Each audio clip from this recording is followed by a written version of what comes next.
जंगल में हुई चोरी, बाबलू हाथी की कहानी। भूमिका।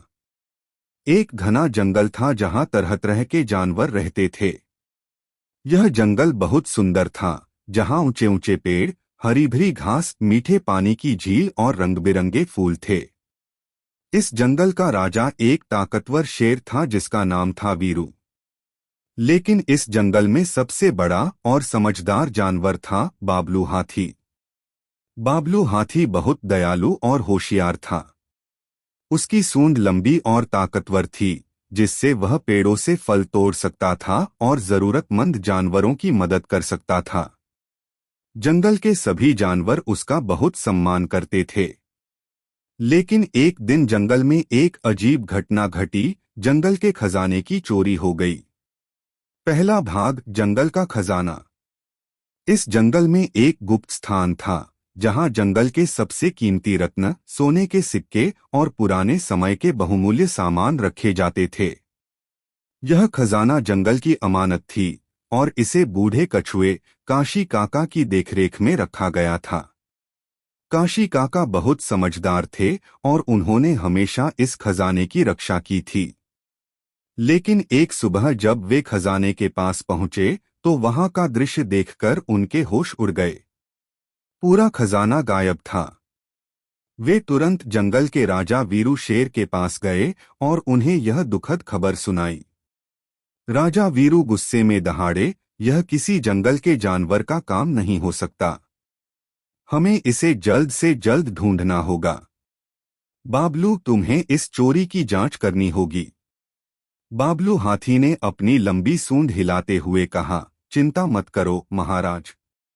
मैं इस चोरी की तह तक जाऊंगा और चोर को पकड़कर आपके सामने लाऊंगा। दूसरा भाग, सुराग की तलाश। बाबलू ने सबसे पहले खजाने के स्थान का निरीक्षण किया। वहां उसने चारों ओर अपने बड़े कानों से सूंघा और देखा कि जमीन पर कुछ बड़े बड़े पंजों के निशान थे। उसने गौर किया कि ये पंजों के निशान भालू भोलू के थे।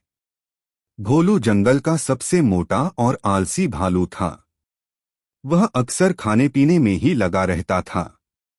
बाबलू ने भोलू को बुलाया और पूछा, भोलू, क्या तुमने जंगल के खजाने के बारे में कुछ सुनाया देखा है? भोलू घबरा गया और बोला, नहीं, मैंने कुछ नहीं किया। मैं तो रात भर अपने घर में सो रहा था। बाबलू को भोलू पर शक हुआ, लेकिन उसे पक्का सबूत नहीं मिला। तभी उसने एक और सुराग देखा। कुछ चमकीले सोने के सिक्के झाड़ियों में गिरे हुए थे। तीसरा भाग, चोरी का रहस्य। बाबलू ने उन सिक्कों का पीछा किया और देखा कि वे धीरे धीरे नदी की ओर जा रहे थे। वहां जाकर उसने देखा कि पानी के किनारे पर छोटे छोटे पंजों के निशान थे। ये निशान किसी छोटे जानवर के थे। बाबलू समझ गया कि यह किसी चालाक जानवर का काम था। तभी वहां जंगल का सबसे चालाक लोमड़ी चिंकी आई और हंसते हुए बोली, बाबलू भाई, तुम इतने परेशान क्यों दिख रहे हो? बाबलू ने कहा, चिंकी, क्या तुमने रात को कुछ अजीब होते देखा? चिंकी ने मुस्कुराते हुए कहा, मैंने कुछ नहीं देखा, लेकिन मैंने रात को कुछ फुसफुसाहट सुनी थी। ऐसा लगा जैसे कोई धीरे धीरे बात कर रहा हो। आवाज नदी की ओर से आ रही थी। बाबलू को लगा कि यह बड़ी दिलचस्प बात है। उसने चारों ओर देखा और पाया कि एक पुराने पेड़ के पीछे कुछ और सोने के सिक्के गिरे हुए थे।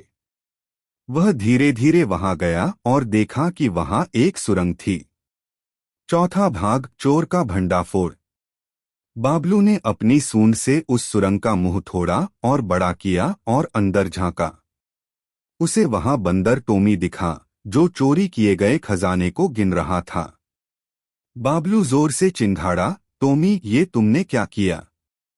टोमी डरकर कांपने लगा, माफ कर दो बाबलू भैया। मुझे लगा कि अगर मेरे पास सोना होगा तो मैं जंगल का सबसे अमीर जानवर बन जाऊंगा। इसलिए मैंने चुपके से खजाने को चुरा लिया और इसे यहाँ छिपा दिया। बाबलू ने गुस्से से